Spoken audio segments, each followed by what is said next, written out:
Hi, welcome to Selling in Brooklyn. I'm Tina Fallon, a real estate agent with Realty Collective, a boutique real estate firm that was started about 20 years ago here in Brooklyn. I've been there for about 18 of those years.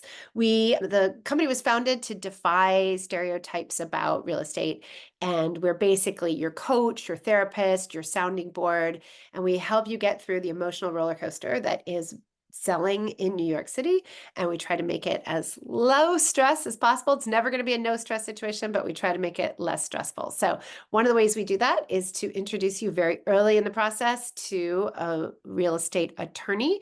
In this case, Rashida Sadiq. Hi, Rashida. Hi, Tina. Hi, everyone. As Tina said, my name is Rashida Sadiq. I'm a real estate attorney. I've been practicing for going on 21 years. I represent many sellers, whether it's a house, co-op, or condo.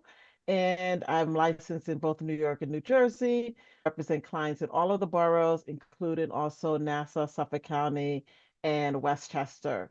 And we're here this evening to give you an idea as a seller what you should start preparing yourself for, documents you should start putting aside as you think about placing your property on the market. There's some things that have changed and some things that haven't, and we'll talk about that as the evening goes along. So I look forward to give you that insight. Thank you. Yeah, one reason we do this every month is because the circumstances for sellers and the circumstances in the market just keep changing. So it's New York City, as Rashida and I say, you think you've seen it all, and then something new comes along. If you're considering selling right now, let's talk about some of the reasons a person might sell. Obviously, the best thing to do in New York City is to buy and hold for as long as you possibly can. And we've seen that work as a really great strategy for building wealth for people. But every once in a while, you have to part with a property. So why might that be? So maybe you need to trade up to a bigger space. You're in a one bedroom, you're expecting a kid. Maybe you want to trade down. You have an empty nest and now you want to move into a smaller apartment. Or you have a property that you've determined is in a pretty high demand quadrant. So if you have a townhouse in Windsor Terrace, now, for example, would be a great time to be selling. If you've got things that people are really looking for post-pandemic, everybody wants outdoor space. People are always really interested in seeing something with parking. People like proximity to certain schools. They like proximity to parks. So if you have something that you know is really hot, New York City, always a hot market, even in downturn turns, you might be considering selling now. The saddest reason is maybe you've decided to move out of New York. I would suggest staying if you possibly can, but do know that sometimes people have to go. If you're looking at selling for any of those reasons, now might be a perfectly good time to sell. And if you are considering selling, here's some things that we would like you to take into consideration. So one is your break-even horizon. So we will talk about this a little bit more with Rashida, but the costs to purchase and to sell a home are quite high in New York. Aside from the home costs being as high as they are, the transaction costs are quite high. So sometimes you have to hold on to a property for a certain number of years before you will be breaking, even though you'll be selling for significantly more than you paid for it. We'll get a little bit into 1031 considerations, but we are here to help you go through and figure out if you've owned your home long enough and if you are going to be making a profit, and if you're going to be making a sizable profit, what the strategy should be for that. So Rashida, can you talk a little bit about closing costs and profits? Mhm. Yes. So, unfortunately, in New York, you have to pay for the luxury of selling your property, both a New York City and a New York State transfer tax. And that amount varies depending on the price. So, if you are selling your property, whether it's a co-op, a house, or a condo, all of them are subject to that transfer tax. For New York State, it's a fixed rate at 0.4% of your purchase price. For New York City, it changes. So it may be 1% if your price is under 500,000, and it's 1.425% if it's above. So right there, you can see that basically just for transfer taxes, you already have nearly 2% of your purchase price, of your selling price that you have to give to New York City and New York State. So that's one of the main items that you have to pay when you're selling your property. Also, if you are selling a co-op, there may be a flip tax, which is some co-ops, the older ones may have it dependent on the number of shares you own in the co-op.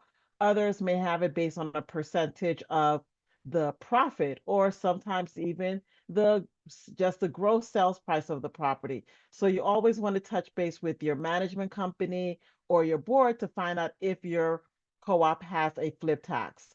For a condo, you generally don't see a flip tax, but sometimes they do have what they call option fees. And I've seen that some occasionally. And once again, it may be a percentage of that sales price. You want to touch base with your condo association to find out if there's any option fee or sales fee in order to sell your condominium unit.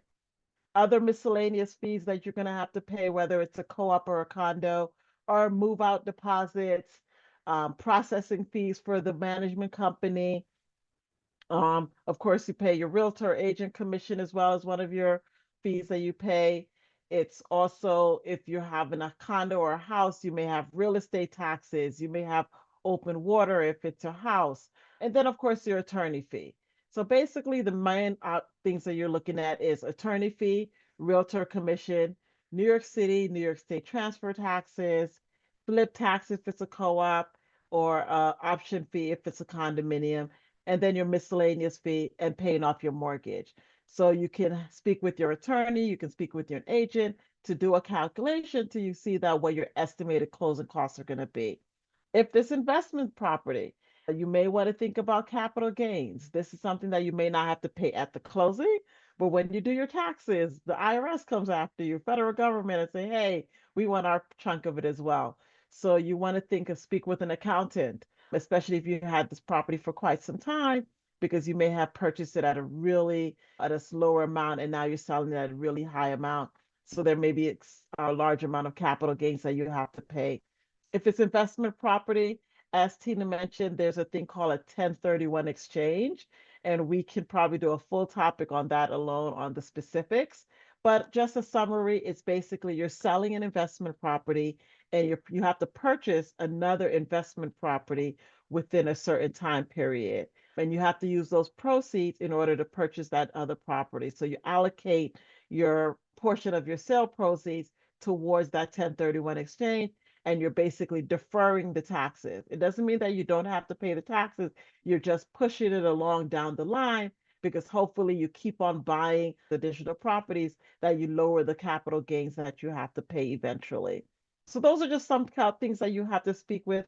So definitely attorney you want to speak with, your accountant you want to speak to, and of course your real estate agent as you start thinking about pricing your property and moving on to the next steps. Thank you, because it's very complicated. It's a lot to take on board. And obviously, you're not going to get it all out of just this slide and this conversation. Do reach out to us to have that talk. What we don't want to see happen is for you to sell your home and not have enough money to get from point A to point B. If there isn't enough money in there, if you haven't held the house long enough, there's alternatives to selling that may be available to you. You can potentially rent the home. You can convert it to, if it's a primary, you can potentially convert it to an investment property. There's all kinds of things you can do so that you don't get stuck shorthanded when it comes to buying your new place. So those are the considerations that we really want you to think about. We're happy to talk them through. We're happy to run all different kinds of scenarios to make this transition work for you. So let's say we've had this conversation. We feel like, yes, this is a good time for you to sell. You're going to be able to sell this place and you're going to be able to get into your next home with maybe a little bit of money left over, and that's going to be great. So is your property what people are really looking for? So one of the things that we're seeing right now with a lot of buyers, we have a lot of first-time buyers in the market who are quite wealthy. So a lot of millennial buyers who did not buy at anytime between the 2008 crash and now have been stockpiling their money a little bit. They've been in rental apartments and now they're ready to purchase. And some of their first home purchases are in the $2 million plus range. So we're seeing inexperienced buyers who actually have a decent amount of money to invest in a home. And it's a really interesting place to be as a seller. So one of the things that those buyers are often looking for, because they've never owned something before, they want something that is turnkey. They do not want to have to worry about doing a renovation. They don't even want to swap out this old washer dryer for a new washer dryer. So if you have the kinds of amenities that are really turnkey and feel to a buyer like the kind of thing they've been getting from their full service rental building that they've been living in, that's something that makes it really easy for certain types of buyers to transition into your home. That said, if you're in a great location, you can always find a buyer for that, even if they're going to have to do a little bit of work on the home. If you have a big place with enough space that a person can work from home, that's also really a big plus nowadays. And outdoor space, huge thing that people are really interested in right now. People really like private outdoor space. Even if it's just like the tiniest little terrace, it makes a difference to them. School performance, which is something we're not allowed to talk about with buyers, but is something that if you're in a school district that is desirable, something that buyers can take into consideration. And then we get into questions of multifamily versus single family. Most people who are inexperienced owners don't want to be landlords, but with interest rates as high as they have been, some of them are reluctantly purchasing multifamily homes because they can't afford a single home of the size they want and pay for it all without the income from a rental. These are things that if you have a two-family that's currently used as a one, that they can convert back to a two-family, those are things that people are definitely interested in. Parking is always a super hot ticket for folks.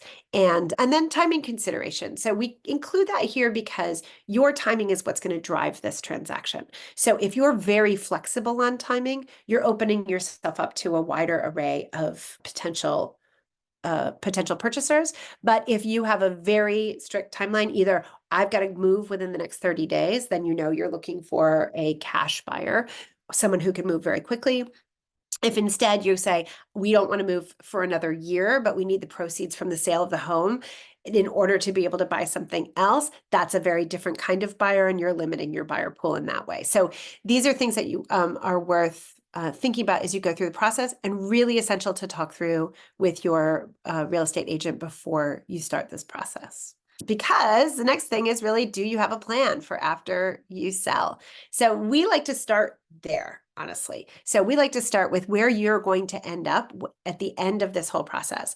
If you are retiring to Florida, if you are moving into a larger home that you plan to purchase, if you're moving into a rental to take a little bit of time to survey the market and wait for maybe you're hoping rates will come down, let us know what that plan is, and we will build a marketing strategy to sell your home that fits your plan, where you want to be when you sell. So the last thing that we want to do is leave you where you're feeling homeless, abandoned, and penniless at the end of this process. And frighteningly, like that can happen to people if they're not taking the whole scope of your plan into consideration. So knowing what your bottom line is, what's the lowest amount of money that you're willing to sell for? Hopefully we're never going to approach that bottom line, but being very clear about it. Just because you put your home on the market does not mean you have to sell it. Even if you get an offer at the asking price, you're not required to sell it. So we need to know where we're headed with this money and where we're headed with the sale so that we can structure the marketing to get you what you need. All right, so we've got the whole plan. We know where you're headed, and now it's time for you to assemble your team. As we mentioned, it's great to have a real estate agent. You're not required by law to have a real estate agent. You can sell your home yourself. What you are going to need in New York City is a New York City real estate attorney, not a upper New York real estate attorney, and not any other kind of attorney. You definitely want that person to be an expert in the home type that you are selling. And we will be including some things in the chat about questions that you're going to want to ask your attorney and real estate agents if you are interviewing them. I'll do real quick about what I think you want from a real estate agent, which is somebody who's an expert. And an expert in what? Maybe an expert in your neighborhood, maybe an expert in your home type. You definitely want someone who can be an expert in your needs. So somebody who understands what you're doing and where you need to go with this process. You definitely want somebody who you can communicate with. So we all have different communication styles. I think it's really important with these folks who you're going to be talking to basically every day during this process. Find somebody you feel comfortable being honest with, somebody who you feel is being honest with you, somebody who you can contact when you feel the need to reach them, and somebody who'll use your preferred forms of communication. So if you want to be able to text in order to reach somebody, if you'd rather have everything via email, if you'd like to operate in the cloud, these are all things that we can do. If you want to talk on the phone, make sure you have somebody who is set up to be able to communicate with you in a way that is effective for you.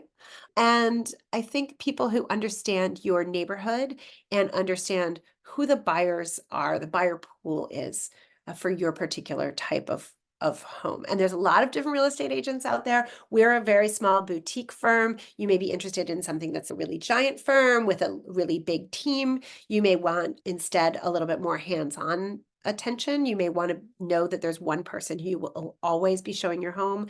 It's really up to you. There's a lot of ways you can tailor this process, and finding somebody who's right for you is that's your right and your privilege, and that's why you're taking this time now. And then in searching out a real estate attorney, what are some of the questions you would ask there?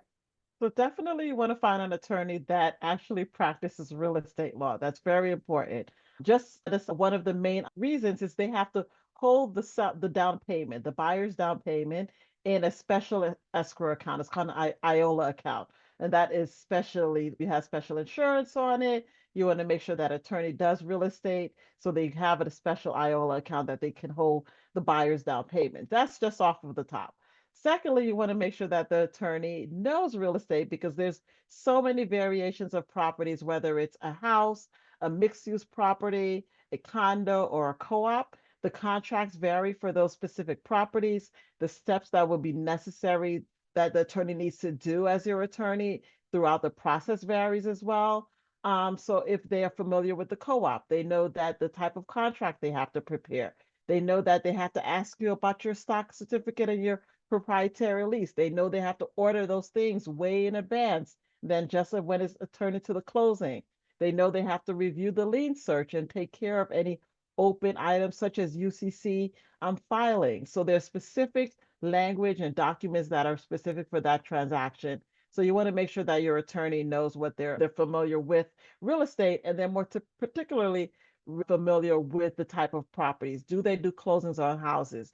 Do they do closings with co-ops? Do they do closings with condos or mixed use properties if that's what you're selling? Also, is the attorney going to be working with you? Are you going to be working with that attorney? Or are you going to be working with their paralegal? Do they have support staff? Those type of things. How does that attorney communicate? What are the hours of that office? So these are just simple items that you want to start speaking with as you interview your attorney to find out how they operate. And of course, their legal fee. Are they operating at a flat fee? Are they operating at a percentage? The attorney should definitely be letting you know what their services include from the beginning all the way through the closing. Typically, your attorney starts once you have that accepted offer and they're preparing the draft contract, and their services typically end at the closing.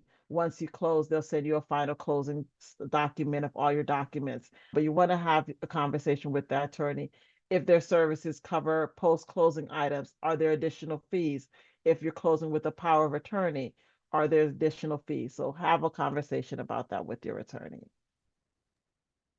And I know we're moving really quickly through this material. Again, we're going to be available to answer any questions that you may have about this. Feel free to reach out to us. It doesn't mean that you're in a contractual relationship with us in any way. We're just happy. I think we all feel that an educated seller and educated buyers, but educated sellers are the best thing for this market overall. We know that our fields, being an attorney, being a real estate agent, we don't always have the best reputations, but preparing our clients as best we can and sharing the most amount of information we possibly can with them. That's one way that we hope to fight those stereotypes. Let's talk about soliciting buyers. This is something that actually every agent does in a slightly different way. We at Realty Collective, we start with a question of what story are you telling?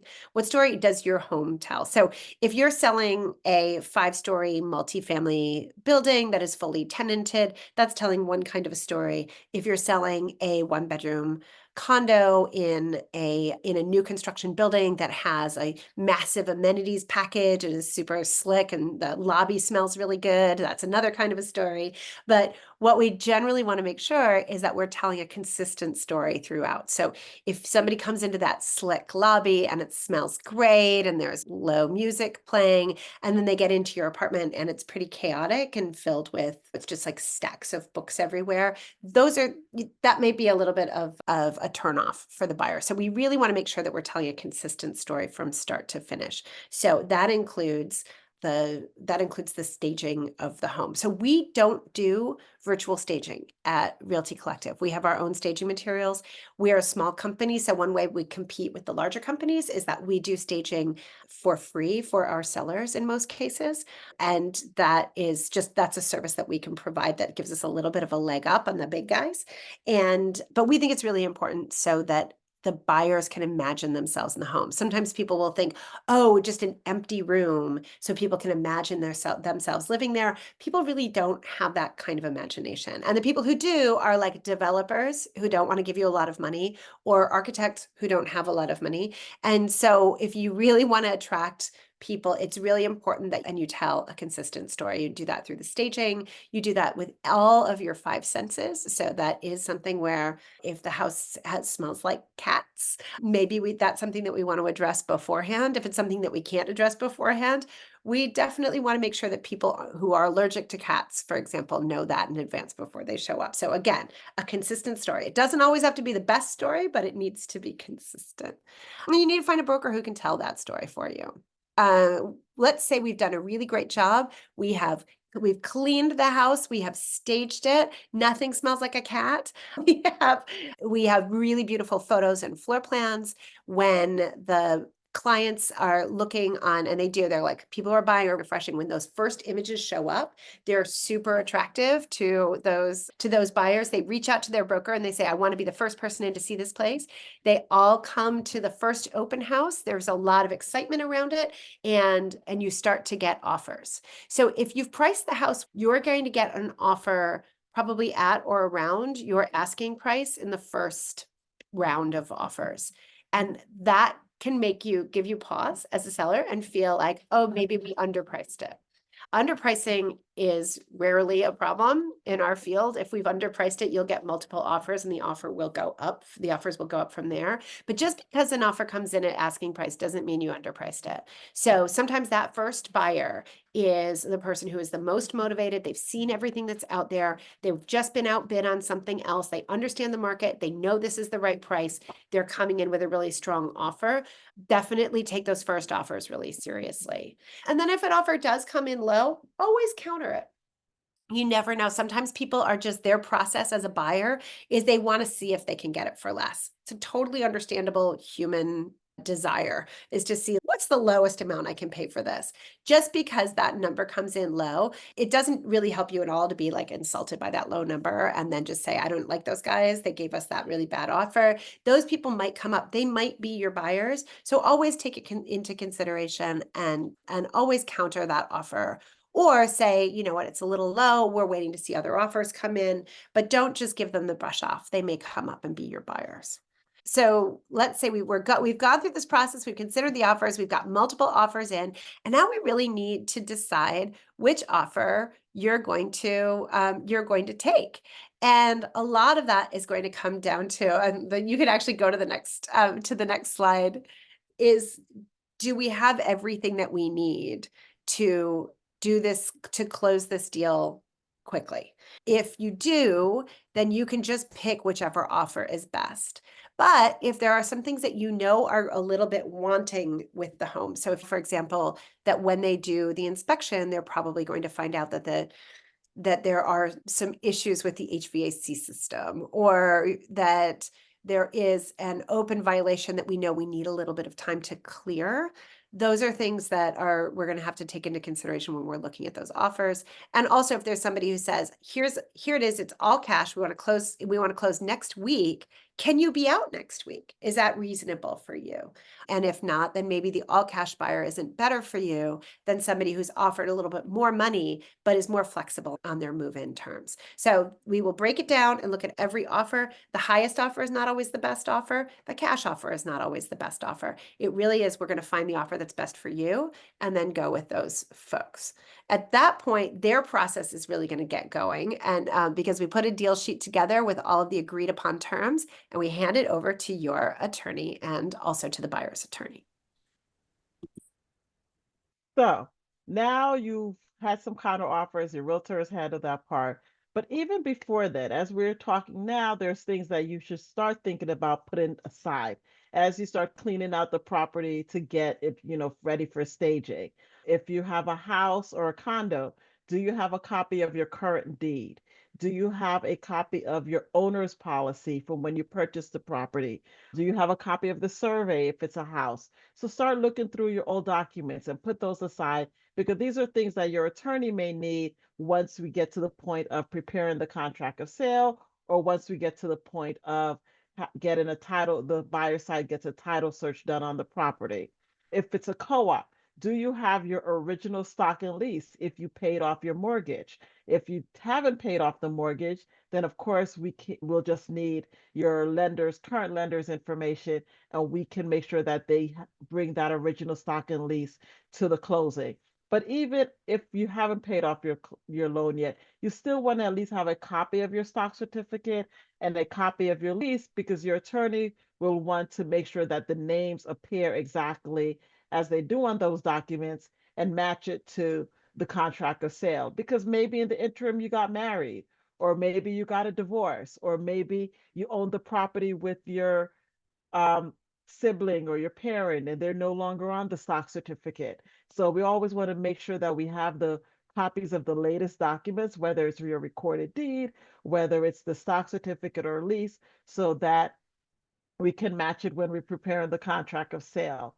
And then also, if you know that there's a violation, maybe you own a house and you got a sidewalk violation years ago, or maybe you purchased the property at some point and there were violations on it, and you say, hey, it's such a great price, I'll take it with those violations, and I'll clear it up eventually. That never happened because time goes really quickly.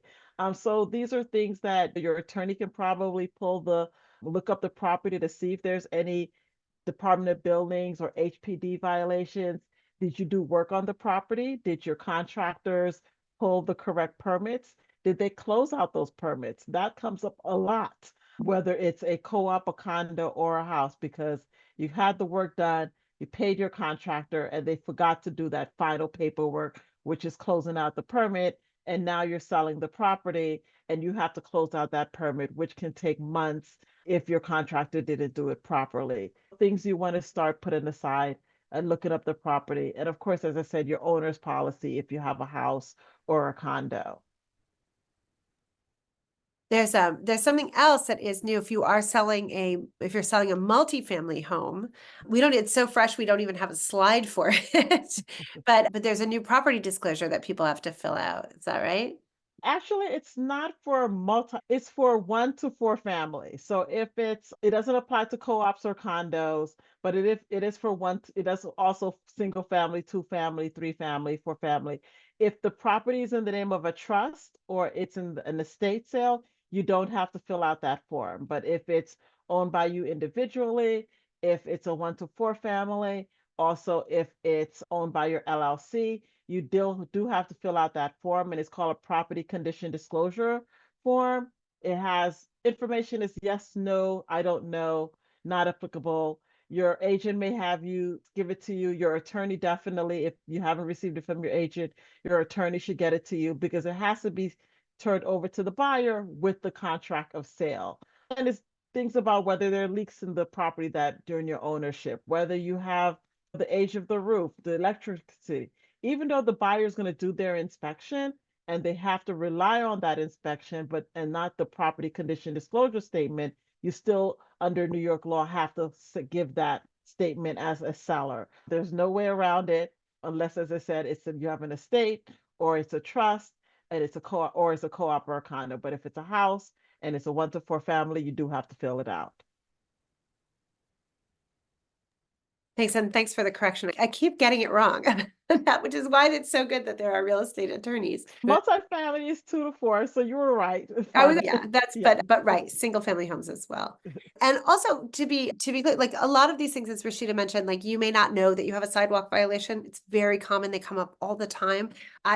We have great resources for these things. I've got a great sidewalk guy, and he can get a violation cleared in a couple of days. So yes, there are expenses associated with that. Sometimes we're able to front some of those expenses until the closing if you don't have the cash to cover it at this moment. Really look to your team as people who can help you solve these problems. We deal with it all the time. This is probably the only time in your life you're ever going to have to deal with it. So we don't expect you to be experts in all of these things. We don't expect you to know everything right off the bat. So just come to us and we will help you go through this process.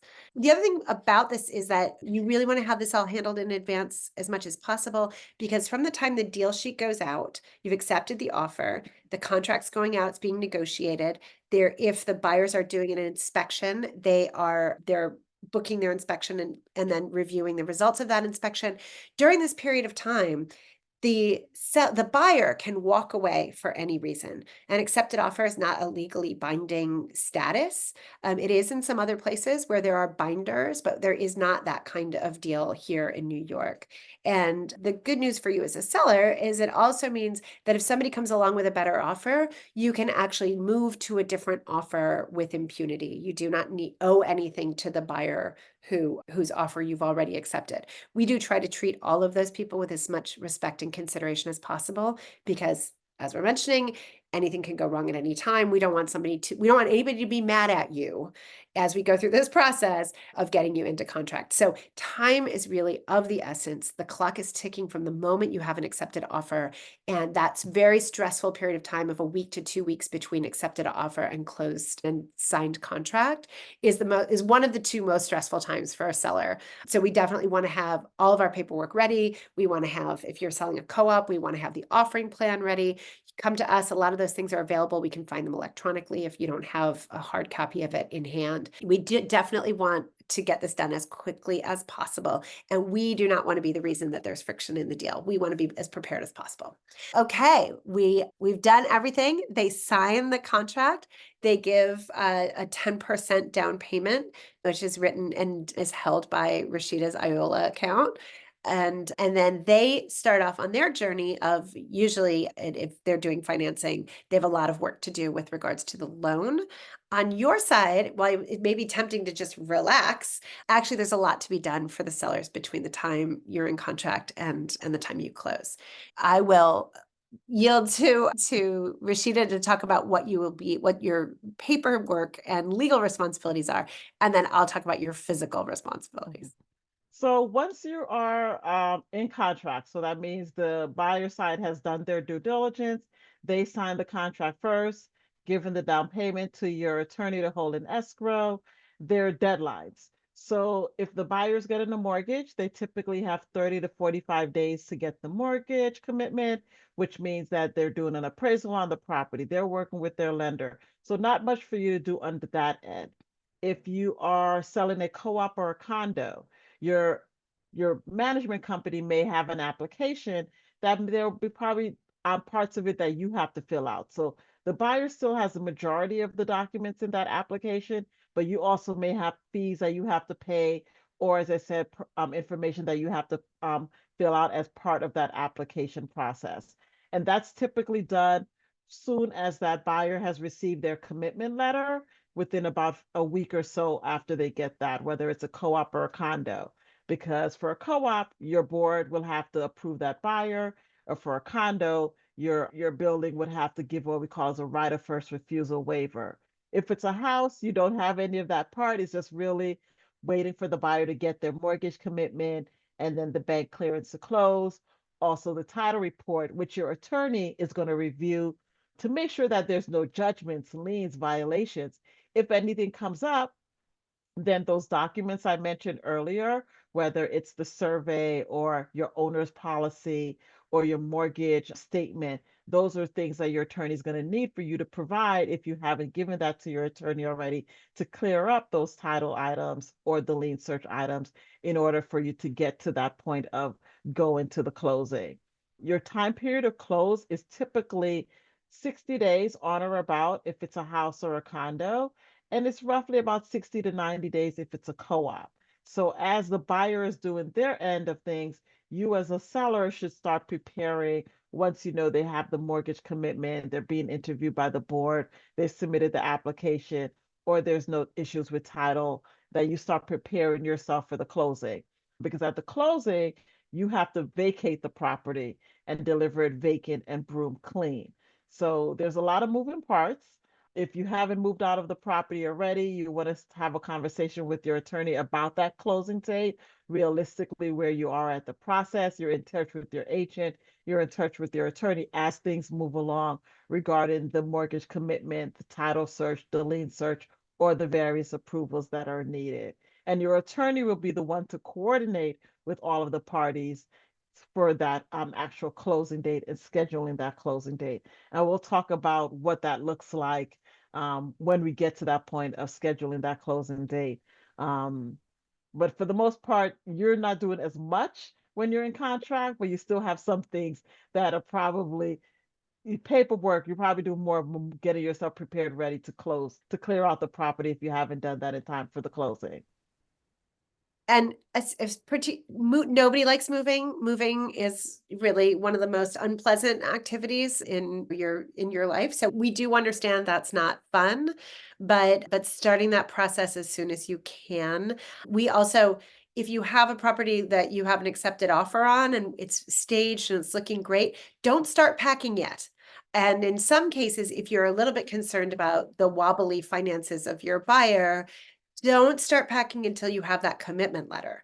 Because if the commitment letter doesn't come through and the buyer has a financing contingency, then we will have to put the home back on the market and they will be taking their deposit back and we'll start the process over again. So that's something we try to avoid doing when we're selecting a deal.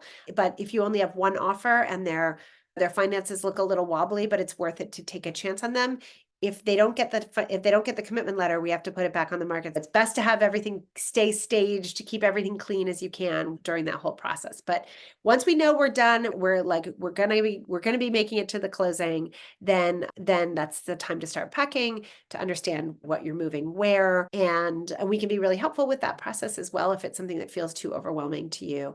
But don't leave it until the last week, I would generally say. And because they are going to do a final walkthrough within 48 hours of the closing, when the buyer will come through. And as Rashida mentioned, the home has to be broom swept. You're not to have a hole in the wall that is larger than the size of a dime. So if you had a big home entertainment center that was attached to the wall that isn't included in the sale, there may be some repairs that we have to do after that. You don't have to repaint everything, but the holes need to be cleared. So it's good for us to know, say, more than 24 hours before the final walkthrough if there are repairs that need to be made. Also, sometimes appliances break. All appliances break eventually. Sometimes they break while you're in contract. And so if you had a dishwasher that was functioning and it's suddenly not functioning, the more time that we have to get that fixed in advance of the closing, the better. But if there's something that we didn't even realize was fixed until we get to that final walk, or was broken until we get to the final walkthrough, then we will need to notify the attorneys and work out an agreement as to how we're going to cure that. Either we need a little bit more time to fix it, or not more time than the closing, but like I will after sometimes we'll be running around with an appliance repair guy and we have to just film video of the functioning dishwasher and send it to the closing that is already in progress. That is what we will do if we have to, but it's better if we have a little bit of a heads up on that. But sometimes there's something that can't really be fixed. And so we may ask for a different kind of consideration, which can include, say, a credit at the closing. And Rashida, do you want to speak to that? Yeah, definitely. There's a close, reschedule the closing. The closes are typically about an hour and a half to 2 hours. They are done in person. If you aren't able to attend the closing in person, then you'll have to have a conversation with your attorney regarding giving your attorney a power of attorney to sign those documents on your behalf, or pre-signing those documents and then also giving your attorney a power of attorney just in case a document comes up that you may not have signed so that it doesn't adjourn the closing. And of course, as Tina mentioned, you have to vacate the premises in time for the closing so they can do that walkthrough. And it's very important that I normally tell clients do the walkthrough at least 48 to 24 hours in advance, because that gives, if something does come up as a seller, you have an opportunity to either get it fixed, get an estimate on what may cost to get it fixed, because maybe it's something that can't be fixed immediately. You can say, hey, we'll give you a credit of $1,000. You take it, deal with it after the closing. and they'll get the credit at closing. But it's a conversation that you want to have with your agent, with your attorney regarding something, because your contract states that appliances are in working order, plumbing, heating, electrical systems, air conditioning systems in working order in time for the closing. I also tell clients not turn off the utilities because they have to be on. You want to make sure the gas is working, the electricity is working, because the buyer has to do that final walkthrough, and they can't do that if the utilities are not on. So you don't do anything to your utilities until after you close and your attorney has said you're officially closed. Now you can contact the various utility companies to turn off your utilities. But that walkthrough is very important, because if something does come up, there's either credits, repairs that can be done, and then a worst case scenario, an escrow can be held back in order to ensure that the thing is done post closing. But that's normally the last case scenario, because some of your money isn't going to be released to you until, say, a week, two, sometimes a year we've had with escrows. So you really don't want to be tied up with escrows. You just want to sell your property, turn over the keys, and let the buyer go ahead with the property. Agreed. And that's why we try to be as prepared in advance, but things do go wrong at the last minute. We understand, and there are systems in place for accommodating those last minute adjustments that we have to make. In conclusion, we do have a lot of other resources that are available to you to get through this process. Obviously, this is a really quick overview of what you can expect, and you can tell from the kind of density of information here that we could spend an hour on every slide in this deck. So there is a lot of information. The sooner we can talk about it with you, the better. Some people feel like, oh, I'm not really ready to sell yet. I'm not planning to sell until next year. Talk to us now. We're happy to have that initial conversation with you at this point, and then have you be back in touch when it gets a little bit more, when it gets closer to the date that you're ready to sell. I'm happy to talk to you years out, just so that we know that if that gives us a better plan for your sale, then so be it. Like, so never hesitate to reach out. We love to talk to clients. The great thing about this work is the privilege of working with people as they go through this massive transformation in their lives. And it really is a privilege to get to be with our clients, especially when we know that at the end of this process, they are generally very happy on the day of their closing. Maybe a little bit bittersweet, but if you're feeling like you're not ready to sell your home because you're sentimentally attached to it, by the time you're done with this process, you're going to be like, good riddance. I'm so happy. Just give me my check. So we want to help you get to that point, and seeing our clients be happy at the end of a closing is really what makes all the hard work worth that. Yes. Is it so the last part for your attorney after you do your closing is your attorney will send you a closing packet with copies of all of the documents, because it's going to have a copy of the deed so that you can cancel your homeowner's insurance on the property. Of course, you're going to have copies of the checks that you got, because you have deposited those big checks, so you receive the wire of all your funds. So you'll get a closing packet, and then also you'll need that closing packet potentially when you have to do your taxes. It will have all of that information from your closing as well. But yeah, it's always good now to start thinking about getting those documents that you need ready for when you go to sell your property. And speak with an attorney if you think you look up the property. Hey, can you run an estimate of my closing costs for me so I can see what the numbers look like? Can you look and see if there's any Department of Building violations? We can't generally see sidewalks, but if there's the Department of Building or HPD, or if there's permits, we can look it up to see if there's something on the property to give you a heads up so you can start working on it. And I'm here for if you have any questions, definitely feel free to call my office, or obviously also send me an email as well.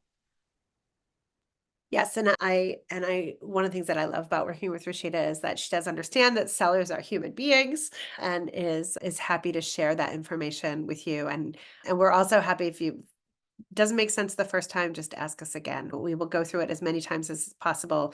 This is what we do every day, and sometimes we forget that it's a lot of information, and so we're happy to repeat ourselves if it's not making any sense the first time around. Thank you for joining us. I don't see any questions in the chat, so I think we're going to wrap this one up pretty quickly.